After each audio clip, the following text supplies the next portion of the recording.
welcome to the Animal Show. Let's meet our contestants. We've got Horse, who's really lazy. Nay.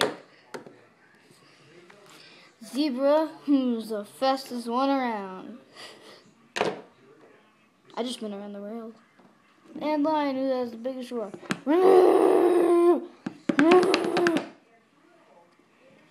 So, the first question is,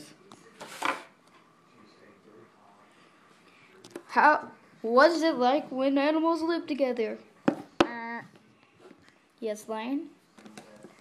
Animals choose to live together for many different reasons.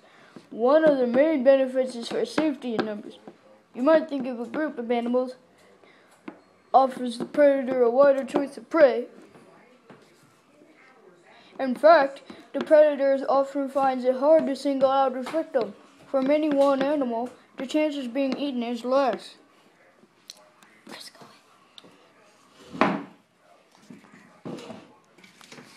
Right. He gets 1 point.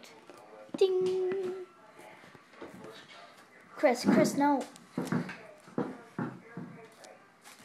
We will be back from the Adventures of the Animal Show.